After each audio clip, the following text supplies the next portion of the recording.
บ่ชักอันนี้เอ้าบ่หยังเด้บาดนี่บ่หยังน้องน้อย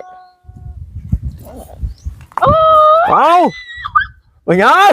โอ้ ได้หอยอย่างใช้ ใช้หอยมันหอยคนนี่นี่ บ้านหนึ่ง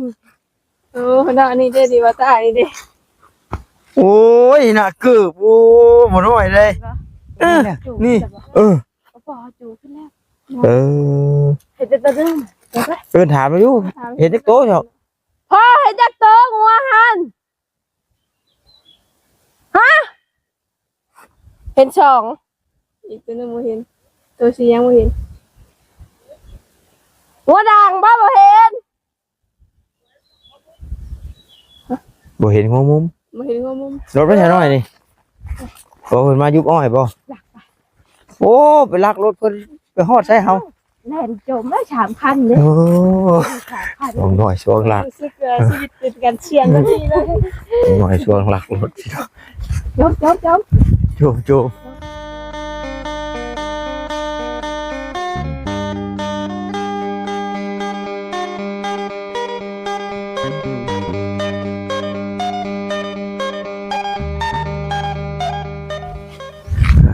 พี่น้องเนาะเมื่อวานนี่ก็บ่ได้มาวานซื้อนี่ก็บ่ได้มาพี่น้องเอ้ยมาวันนี้รถโย่เนาะเป็นรูปเป็นร่างขึ้นแล้วจักบ่ชักอันนี้เอ้าบ่หยังเด้บาดนี่บ่หยังน้องน้อยเอ้าบ่หยังโอ้ย ตายแล้ว เบิ่งหยังคือชงดีมุกดีใจกันแท้ เล่นเกม โอ้โหเกมยังเลยนี่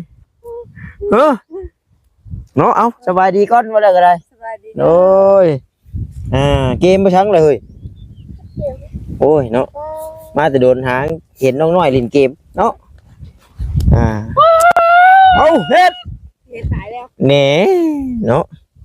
โฆษณา เป็นนักเลยน้องน้อยเป็นนักเลยมือนี่เริ่มแล้วมันได้ตายดีเลย แหน่เนาะเป็นไรพอสร้างบ่ได้มาบ่ซั่นมื้อนี้ ไม่ได้ตอนไม่ได้ ช่วงบ่ายๆพุ่นพี่น้องน้อยเจ้านั่งหันมาพี่นะมันจังบ่ย้อนแชงนั่งหันเลยบ่นะเอาแต่เด้อ เกมโอ้ย เก้ากะลินอยู่บ่แต่เก้าก็ หากระสิลิน ว่างบ่ว่างจ้างบ่มาเนาะ เลยไปหางูอ่ะงูมาเห็น เอาสังว่าแท้บ่ถึกจ้ะนะ เลย บ่เห็นได้จักมื้อเลย หาก็ไปกินเลย เดี๋ยวไปก็ไปเท่านั้นแหละไปไกลแท้บ่เนาะแต่ว่าไป ไกลเลย เป็นแบบไหนกว่ามันต้องใช้เสียงขนาดนั้นบ่กูน้องเอ้ยเนาะ หาได้ตายเลยที่โฆษณา เนาะมื้อนี้ก็มานำกันกับน้องแววตาพี่น้องเนาะบ่าวเวียดบ่ได้มามื้อนี้ อย่าตาย เอาเฮ็ดเอาขออนุญาตนั่งนี่แหละพี่น้องเนาะงัวน้องน้อยบ่เห็นพี่น้องเอ้ยมื้อนี้งานเข้าอีกแล้วเพิ่นเอาเนาะก่อนอื่นทางบ่าวตาเองก็ขอกราบทักทายสบายดีกับพ่อแม่พี่น้อง FC กันเบิดสุขุสู่คนเด้อพี่น้องเด้อบ่ว่าอยู่ทางฝั่งลาวฝั่งไทยหรือว่าทางต่างประเทศนำพี่น้องเอ้ยก็ยินดีต้อนรับเข้าสู่ช่องของบ่าวตาบ้านเฮาคือเก่าเนาะพี่น้องเนาะเดี๋ยวจะเปิดเพลงด้วยเนาะเสียงเกมใครจะได้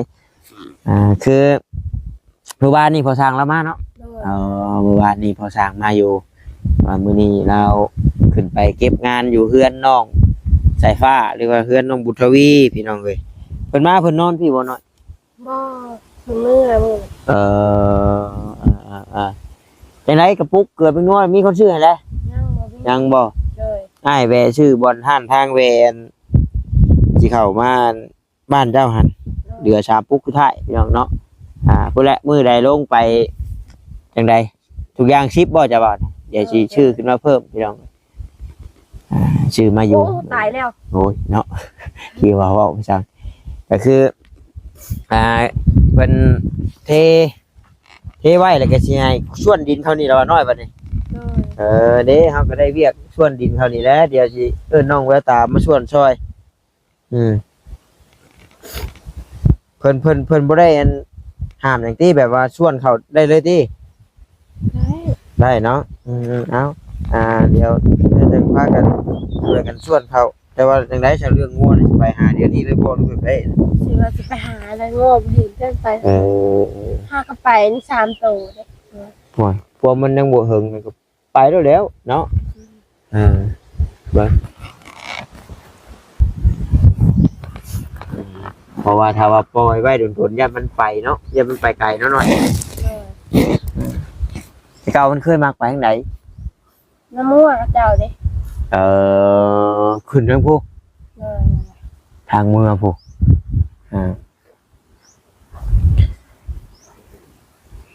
บล็อกนี่พ่อว่าบล็อกนี่หรือว่ายังไม่อีกบ่ บ่พ่อ บ่พอดอกนะไม่แล้วเนาะบ่พอก็บ่ยากดอกเงินพออยู่ชาวป้ายพุ่นชาวเนาะตกลงจังต้น 9 ต้น 9ต้นชาว9ต้นพี่น้องเอ้ยเฮ็ดทรงโมเดิร์นติแต่ว่าซื้อเสาไว้ก่อนเนาะเป็นยังไปพุ่นอยู่พี่น้องเอ้ยอันนี้ก็นี่แหละเวียกเฮาบ่แหละมีแต่ส่วนนี่ลงมาลงส่วนจังนี้มาใช้นี่คือเสียงจากโรงเกมเสียงงัวจะบ่ เสียงควาย เสียงควาย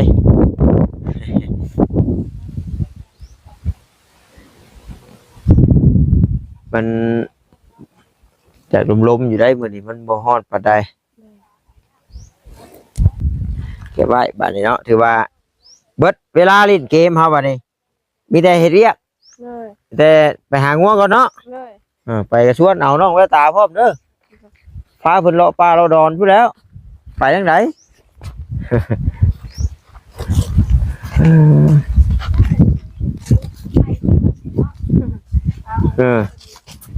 เช็ดได้บ่เลยเนาะสบายดีเด้อทางนั้นโอ้ย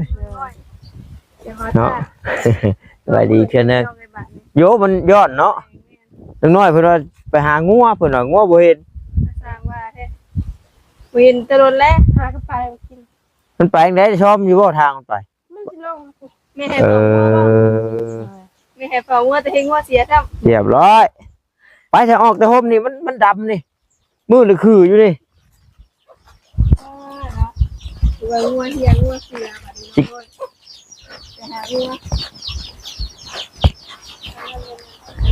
บ่ไกลใครเด้เนาะไกลนะ โอ้เลาะไปพุ่นบ่รักคูณเลยไปเดี๋ยวนี้บ่ไปเดี๋ยวนี้ก็ได้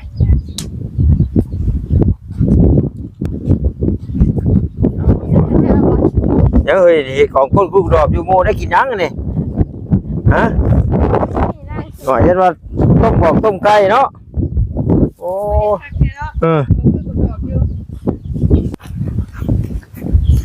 ได้ไปเขาโดนไหนคูณโอ้ยเรียกว่าไก่ตื่นไปจักนะพูดแล้วยันซอดตลาดโรงเห็นพูดแล้วจักไหมมึงบอกปักเลือไปประกาศหาเนาะเฮ็ดโบให้มันดอกไม่ได้ใช้หมากกะลิงให้มันก็ไม่ได้ใส่หมากกะลิงให้มันก็ไม่ได้จักแล้วมันอยู่โดนใดนี่เนาะเอาพี่น้องเอ้ยคลิปนี้ก็บ่มีอย่างไรไปตามหางัวน้อยก่อนงัวบ่เห็นเพิ่นว่าไปเพิ่น3ตัวแต่เก้าผูกบ่แต่เก้าผูกแต่หากระปอยมื้อนี้หากระปอยมื้อเดียวก็เฮียจ้อยเนาะหาข้อกระป๋อมเลยจะเป็นอะไรเนาะน้อยนี่ทางเพิ่นจักว่ารถใหญ่ไปได้จักบัดเนาะน่ะเพิ่นมาทางนี้ได้จักว่าได้จังเห็นเนาะบัดเมื่อบ่ได้ออกเมื่อนี่ก็กำลังซะแล้วสิสอนเสบ่ตาทางเด้เฮือนอันอาริต้าเนาะอาริต้าของเนี่ยบ้านหนองปักช่องเด้มันจะเป็นหมู่บ้านบ่ครับเป็นบ่พูนแค่หนองช่องลงไปนี่ตรงกับบ้านหนองปักช่องได้เนาะตา เขาในหมู่บ้านขึ้นเนาะแล้วก็เป็นทางลัดนะเนาะทางงัวแบบอย่างน้ำหนทางที่เราเนี้ย มันเคยไปบ่หน่อย บ่ อ่า เห็นอยู่บ่บาดงัวบ่เคยไป เนาะ งัวสีงัวค่ะสีแดงก็เลยหนึ่งกระด้างหนึ่งกระโมแดงงดเลย บักแล้วเจ้าเออ เลย แดงดาก แล้วก็เลย ผม ไปแฮ่เจ้าว่าไล่ผู้ชาวบึ้นจัก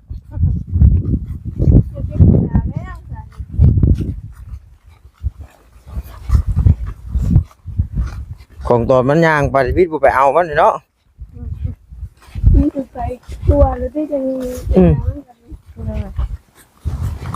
มีบางคนติดงูเลยหรือว่า จะเบิ่งมันมีเชือกบ่หน่อย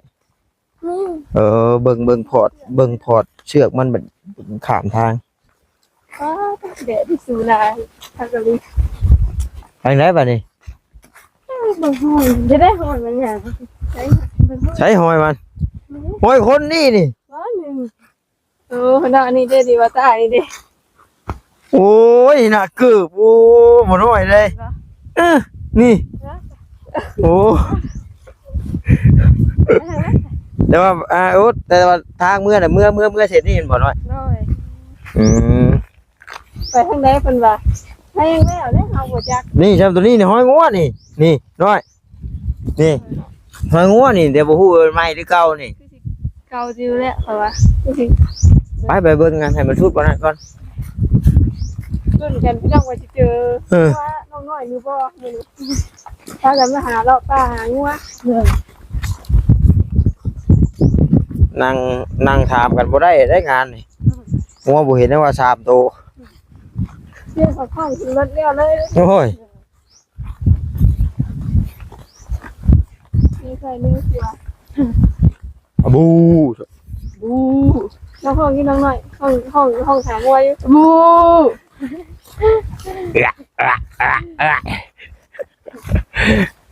กวกได้เอือก เรียน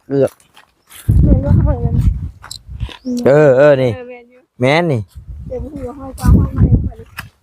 นี่เป็นวันนี้ นั่นแต่ตอนมันออกมาตอนวิทย์จะเห็นมาทางนี้เห็นบ่ น้อย เออ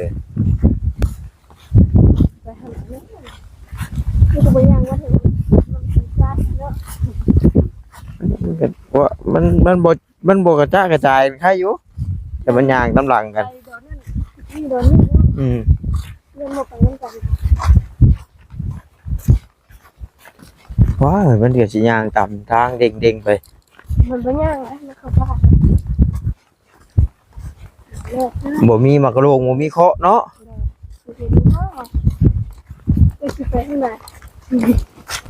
มันเห็นอยู่หอยมันเนี่ยน้อยแต่บ่ฮู้ว่ามันเป็นหอยเก่าหอยใหม่ ห้อยว่าคนอื่นอีก มันมักมีอยู่บ่หอยว่าคนแท้ จะให้คนยังเนี่ยคนจะต้องให้ว่า เฮ้ยแต่ว่าอยู่ตาพอดพวกนี้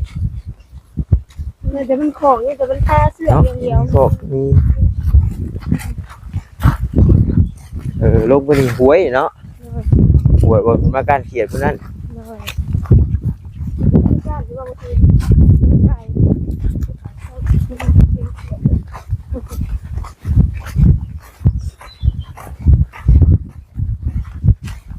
ก็สิพ่อบ่พ่อได้พี่น้องเอ้ยรุ่นเบิ่ง เนี่ยน้ำร้อนเนี่ยของ แล้วก็เกี่ยวพูดว่าบัดนี้ เกี่ยวลงห้องพูด เราเคยยังหน่อยหาเลยพี่น้องเลย สำบ่เฮ็ดนี่เรียบร้อยแล้วน้องน้อยถึงพอให้รถ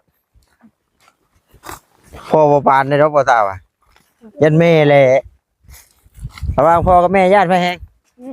ยันแม่บ่เป็นหยังส่วนหลายคือยันแม่แล้วให้ ให้เจงก็พอเลย แต่ว่าสำหรับบ่ตานี่ส่วนหลายคนนี่ญาติแม่อยู่แม่นี่เว้าเป็นจมเป็นอยู่แต่ว่าแม่นแล้ว จูขึ้นแล้วบ่ เออ ปอจูขึ้นแล้ว เออ เห็นแต่เดิม ถามมาอยู่เห็นจักโตเถอะ พ่อเห็นจักโตงัวหันฮะเห็นสองอีกตัวนึงบ่เห็นตัวสียังบ่เห็นหัวด่างบ่เห็น บ่เห็นหัวมุม มาเห็นหัวมุมอ ทางใดต่อถ้าบัดนี้ มันเป็นกระพุ้ละ เนาะจะเกี่ยวพูดเนาะมุม เนี่ย3โตพี่น้องเนาะ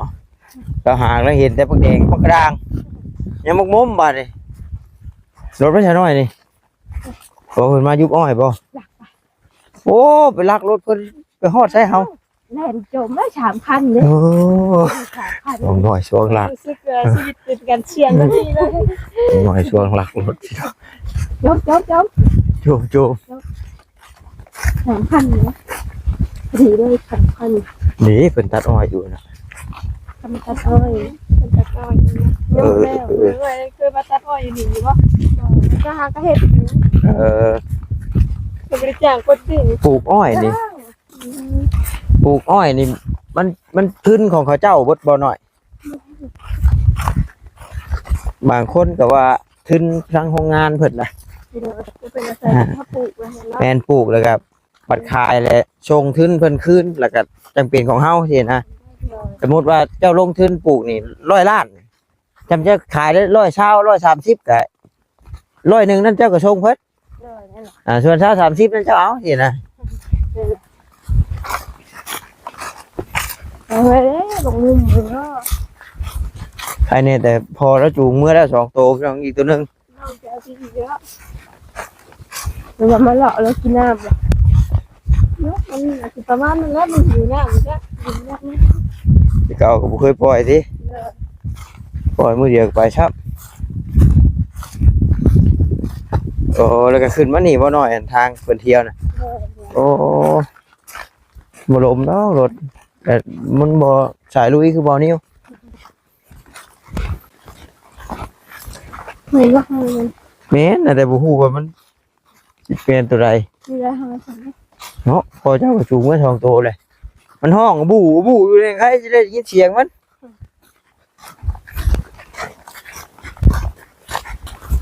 เริ่มหอบแล้วพี่น้องเอ้ยเนาะบ่โจ๊ะกล้องไว้แน่นี่แฮงนาทีแฮงยาวพี่น้องเอ้ยโอ้ ลอยนะพี่น้อง ย่างเกี่ยวทางพูดกลับเข้ามาปาวิกพี่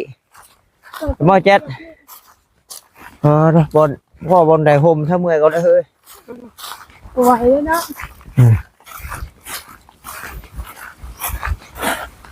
เดี๋ยวบูเป็นบูตัวมาแล้ว ขุดเอือก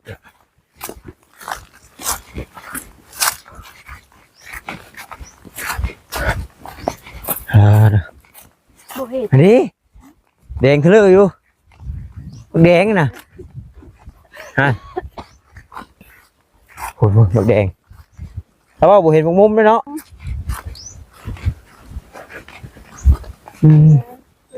นี่ด่างเห็นแล้วแดงเห็นแล้วพอแล้วลงมาทางไหนดิบ่าเนาะ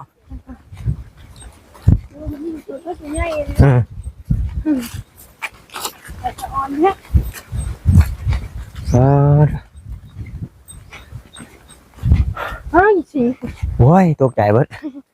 เนาะ คลิปนี้มีหอบ โอ้ย น้องลอยกี่ตัว น้องน้อยกี่ตัว ไม่เยอะว่าให้ออกกำลังกายนะ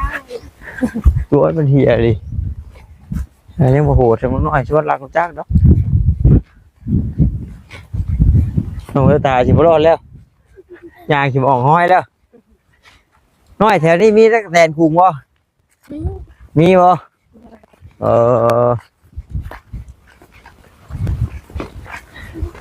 ก็ถ้าเมืองกันบ่เฮ้ย ว่างมันแดง ตำเมียงด้วยใช่ไหมนี่ตะกูนั่ง มัน เมื่อยบ่ใช่ แดดจับ บ่คือหรอกตัวกันย่าง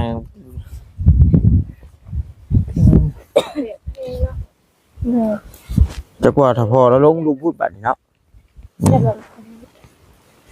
มาวันนี้มาจะมาแสดงความยินดีกับน้องน้อยได้สาวบ้านสาวเพื่อนเพื่อนเลย ในยางหอบ ได้ยังหอบกลับเลย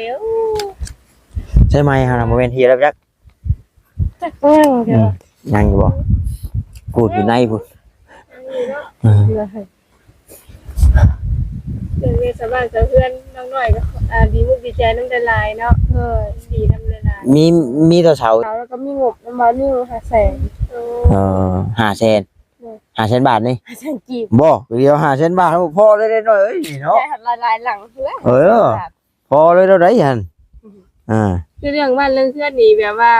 ทางผู้ใหญ่เพิ่นออกโครงทางให้ว่ามีจักต้นจักเสาแล้วบ่9เพิ่นน่ะเพิ่นเฮ็ด9เสาเดี๋ยวน้องน้อยฝันดีบ่แรงบ่ได้เนาะมันต้องพันคืนนี้ได้เป็นมันเนาะ คืนที่ฝันยังแต่เมื่อคืนนี้ขึ้นคอมเมนต์เลยก็บ่ได้อย่างก็ล่ะลืมแล้วนะ แล้วรีบเกมหลายโพดบ่ทำอะไร690 690เลข3ตัวพี่น้องได้บัดนี้บอก3ตัวเลยนี่เพิ่นบอกน่ะเป็นได้คือว่าแชทพันมามีคนบอกว่าเล่นอะไรพันมาไปจุดอันนั้นนะ จุดทูบล่ะแล้วก็เป็นยังเอาเห็นจุดทูบไปแล้วนี่กับอันนี้ก้อนน้อยๆนะอันนั้นเป็นเลขอันนี้แหละทูบเลขไปจุดไหนพันนี่พันมาไปจุดเลยมันมีเลขเห็นนะพัน690ประมาณนี้พี่น้องเลยมาซื้อเลขถูกไว้น้องน้อยบอกตัวเด็ดเลยจับตัวตรงเลยเนาะถือว่าจ้ะถือดอกบ่ถือแม่กินก็ถือได้เงิน2อย่างนี่แหละเนาะว่าของน้ำจะได้สารไม่ได้สร้างเพิ่นสิมาเฮ็ดมื้อแลงเมื่อนี่ก็ยังสิหอบอีกอยู่ได้ยังสิพากันชวนดินเข้าหั่นอยู่ได้เดี๋ยวนี้นะเราสิหอบน้ำชวนคอยเฮ็ดไปแล้วเฮาก็ได้ต่างซอยสร้างเพิ่นพี่น้องเนาะเงินสร้างเพิ่นมาเริ่มเฮ็ดเนาะอย่างน้อยนั่งกับปลูกเป็ดอยู่สิว่ามีแต่กินอีกน้อยๆมื้อนี้ทางบ่าวเวียดบ่ได้มาพี่น้องเนาะไปหากินเดินทางทีมงานก็ลงไปหาน้องมะลิบ่ตาไปแล้วเมื่อวาน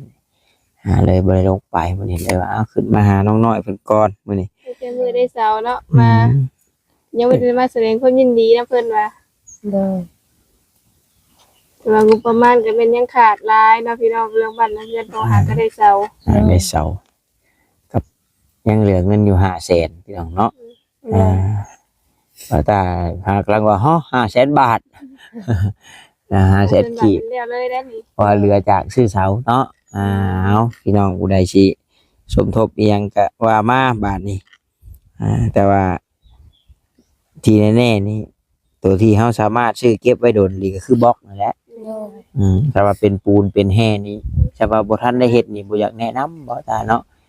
แห่ทรายก็ชื่อเอาไว้มันก็เจือนปิวทรายคือกันแห่คือกันแห่ยังใครกว่าทรายบ่ทรายอยากเจือนบ่ทรายมันอยากละลายไปน้ำดินได้เด้ฝนตกมาก็น้ำไหลไปน้ำแน่เหนียวค่อยตุ้ยแหละไปเมื่อหากินน้ำต่อเฮาไปเนาะเดินทางก็เฉพาะเพื่อจะว่าบุให้ตัดต้นไม้พี่น้องเอ้ยเนาะในนางต้นไม้มีแห้งยอดรถ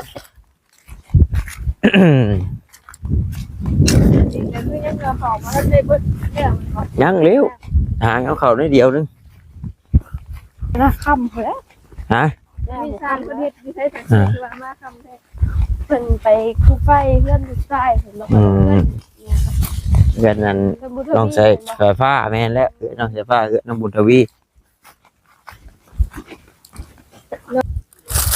เนาะ3กระปุก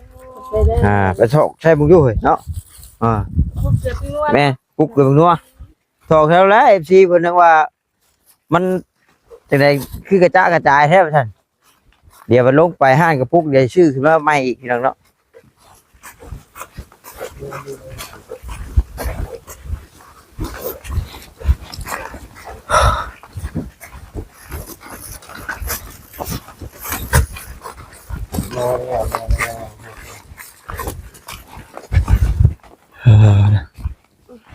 ไม่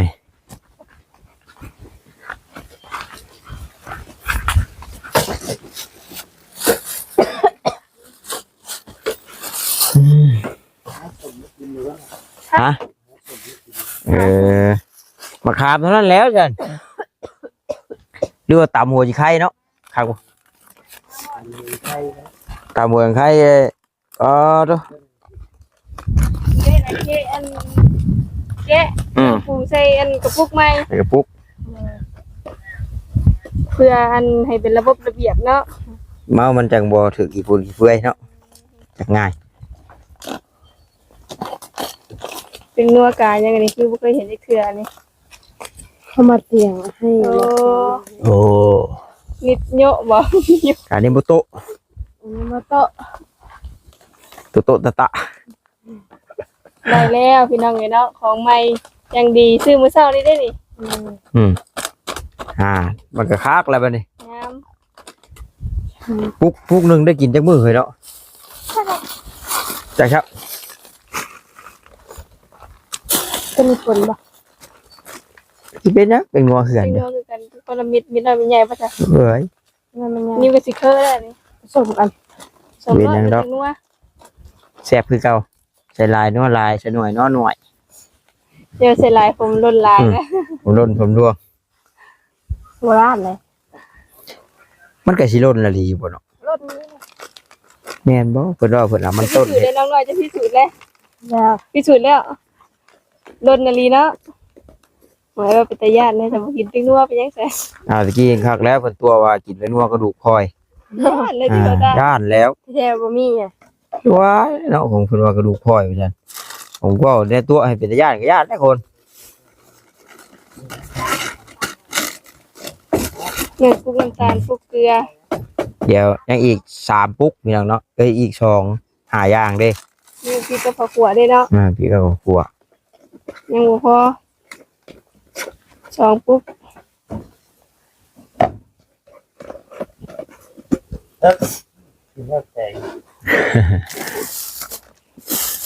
เดี๋ยวปล่อยแจวแล้วเด้อไปหามาคามมาเลย ก็มีเฮงปากดิ โอ้ยเอาแล้วจับน้อยๆเพื่อนเข้าห้องน้ำ3เทือกอักกะลิ สำเร็จแบบนี้เนาะแต่จะได้น้องน้อยถึงใจอยู่บ่ จิตใจ งามเนาะ ถึกใจได้จะให้มันปิวถึกตาได้เลยเอาพริกเนาะมาบัดนี้ไหมปะได้แล้วเนาะเพราะว่าโดนตัวเลยพี่น้องเอ้ยหากินน้ำกินในก่อนมา ก็เห็นข้าวเหนียว แต่หาง่วงไปเมื่อยอุ้ยเนาะแต่พอเพิ่นยังไปน้ำต่ออยู่ ว่าบ่เห็นเลยเป็นบ่ตัวนะ อย่างว่าบ่เห็นจักเห็นบ่เห็น เนาะ เอาเป็นบ่เป็นบ่เท่าเฮ้ยบ่มีบ่จักว่าใบมันงำมาจักโอ้ยโกกนั่นเป็นบ่โกกน่ะบ่เป็นพี่น้องเอ้ยเอามีแต่นั้นแหละซะพี่น้องเอ้ยเนาะจังใดก็ขอบมุกขอบใจหลายๆเด้อเนาะที่เขามาเบิ่งมาชมแล้วก็บ่กดข้ามโฆษณาพี่น้องเอ้ยคลิปนี้ก็บ่มีหยังเนาะพากันย่างลุยป่าลุยดอนไปหางัวแต่ว่าพอดีไปแล้วพ่อ2ตัวอีกตัวหนึงแล้วลงเท่านั้นต่อบาทเนาะอยู่หน้าแมงกลับขึ้นมาพี่น้องเอ้ยยังบ่พอตัวมุมลักษณะเนาะบ่ละบ่เห็นแล้วจังหาใหม่อีกพี่น้องเอ้ยโอเคท่านพี่น้องเนาะสบายดีเด้อพี่น้องเด้อบ๊ายบาย